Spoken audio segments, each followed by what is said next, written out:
Bueno, el absolutismo de Preste Juan.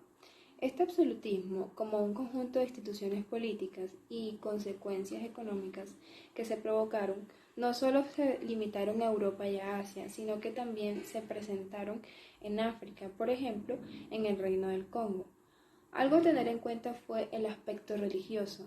Tras la conversión del rey Escena al cristianismo, los etíopes también continuaron siendo cristianos, y en el siglo XIV se habían convertido en el foco de mito el rey Preste Juan.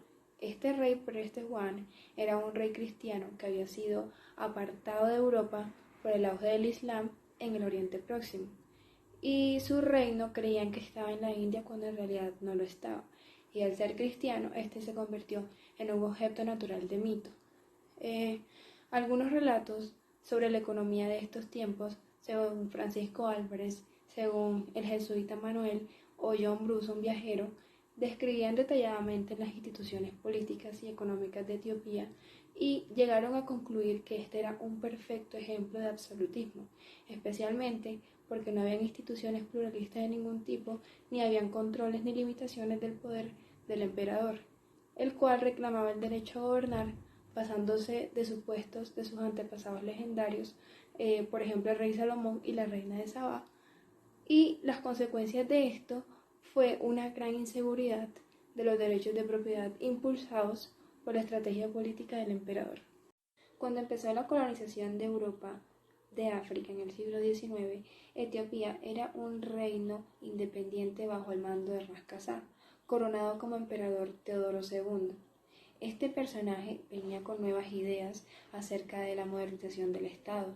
Creó una burocracia, un poder judicial centralizado, un poder militar para poder controlar el país, pero fracasó cuando los ingleses enviaron una fuerza expedicionaria que saqueara la capital, por lo cual Teodoro tomó la mala decisión de suicidarse. Sin embargo, no todo lo que Teodoro hizo estaba perdido, ya que se lograron grandes triunfos anticolonialistas en el siglo XIX contra los italianos. Luego de Teodoro vino Menelik II. Llegó al trono y aún Italia quería restablecer una colonia allí. Sin embargo, en el 1885 el canciller alemán convocó una conferencia en la que las potencias europeas planeaban la lucha por África, pero en realidad lo que querían era dividir las distintas esferas de interés. Y fue así como los italianos enviaron un ejército hacia el sur desde Etrinea para ir a África, pero Menelik no se quedó con los brazos cruzados.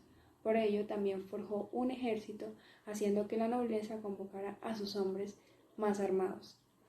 Fue así como 15.000 hombres italianos fueron aplastados por 100.000 de Menelik en la batalla de 1896. Esta fue una de las derrotas más serias en infligir de un país africano precolonial con una potencia europea. Esto le garantizó 40 años de independencia hasta que a Italia no se daba por vencido y logró su cometido en el segundo intento con el emperador Rastafari.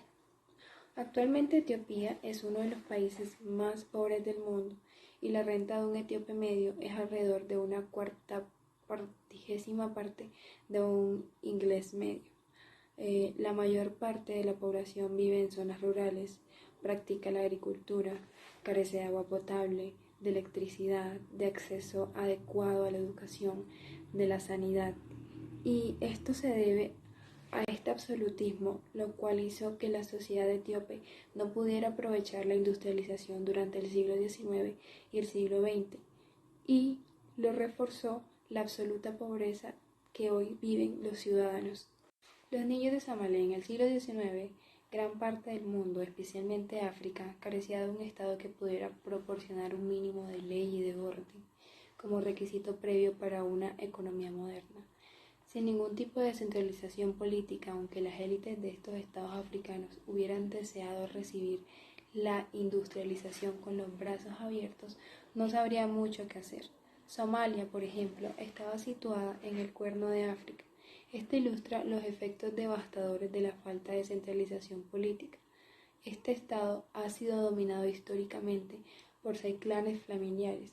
Los 4 clanes en el sur, más grandes que sus antepasados, eran míticos, el supuesto Salamé, y estas familias son principales, un pueblo de pastoreo que migraba con sus ovejas, cabras, sus camellos, y por otro lado en el sur un clan más sedentario. Pero las agrupaciones más significativas eran los grupos de pago de dilla, que estos eran formados por familiares que tenían un vínculo estrecho de pagar y recoger las dillas, que era la riqueza de sangre, una compensación que se hacía tras el asesinato de alguno de sus miembros. Esto daba mucho para los conflictos debido a que los recursos hídricos y las buenas tierras de pastoreo para sus animales eran escasos, y al no haber policías ni un sistema legal, esto se infringía mucho más las leyes informales. Y aparte de los conflictos internos que tenía, la historiadora Janet decía que los ciudadanos se resistieron al uso de escrituras porque temían a que se utilizaran para controlar los recursos de la tierra valiosa y así permitir que el Estado reclamara su propiedad. También temían que se condujera a una recaudación de impuestos mucho más sistemática. Entonces, en el caso de Somalia, muestra que las consecuencias de la falta de centralización política para el crecimiento económico es una consecuencia que, ante la ausencia, esto implicó una inseguridad muy básica en el derecho de la propiedad, y la sociedad somalí nunca generó unos incentivos para invertir en tecnología que mejoraran la productividad, mientras que otras partes del mundo sí llegaron a este proceso de industrialización del siglo XIX y principios del siglo XX, mientras que los somalíes luchaban y defendían su vida y su retraso económico se hizo mucho más fuerte. De tener conflictos internos también tenían que soportar el retraso. España y Etiopía proporcionan el ejemplo sobre el control absolutista de las instituciones políticas y económicas extractivas que asfixiaban los incentivos económicos mucho antes de la llegada del siglo XIX. Este resultado fue similar en otros regímenes absolutistas como el de Austria-Hungría, el de Rusia, el del Imperio Otomano y el de China. No solo dejaron de fomentar el progreso económico, sino que dieron pasos explícitamente para bloquear la extensión de las nuevas tecnologías en la aparición de la industrialización.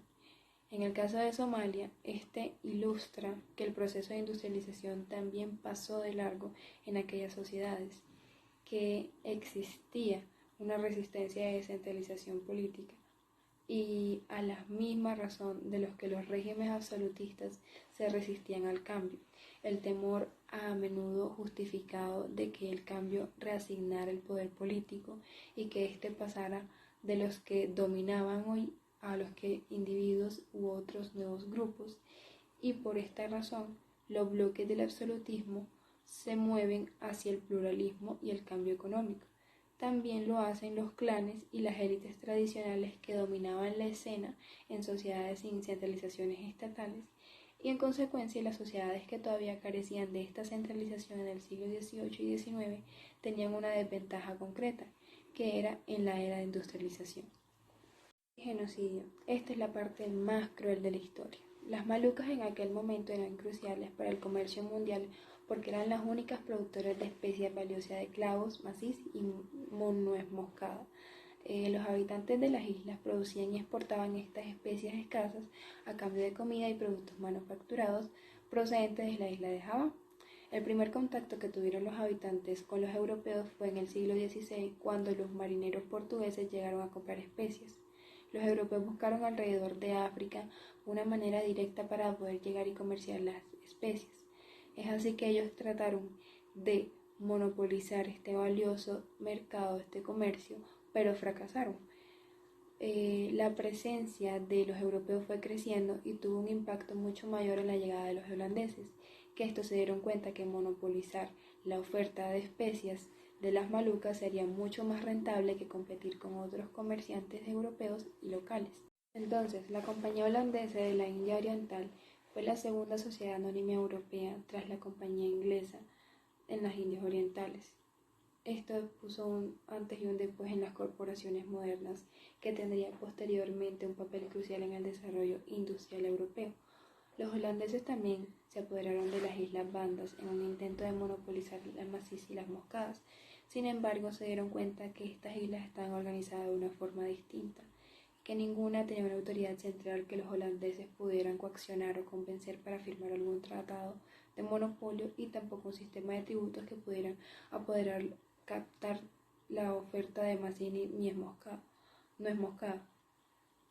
Entonces estos tuvieron que competir con los ingleses, los portugueses, los chinos, los cuales esto les representaba un alto pago en la competencia.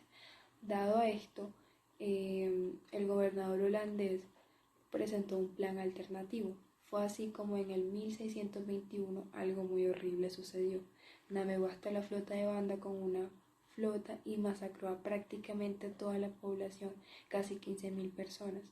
Todos los líderes fueron ejecutados en el pueblo y solamente dejaron a unos cuantos vivos lo suficiente para saber cómo producir el maíz y el ñuñoz moscada. Y tras acabar con esto de la política económica necesaria para su plan, la isla fue dividida por varias partes y los pocos bandaneses que quedaron tuvieron que enseñar a sus nuevos propietarios de plantación para las nuevas especies. Por temor, varios estados dejaron de producir cultivos y exportaciones y cesaron estas actividades comerciales. Bajo el dominio holandés, estos sembraron una semilla de subdesarrollo en muchos puntos distintos del mundo al imponer las instituciones extractivas o reforzar las instituciones extractivas que ya existían, y destruyeron directa e indirectamente la actividad comercial e industrial naciente de todo el mundo, que detuvieron la industrialización. En consecuencia, la industrialización se desarrollaba en algunas partes del mundo, pero no en las que formaban parte de los imperios coloniales europeos. Estos no tuvieron ninguna oportunidad de beneficiarse de ninguna tecnología.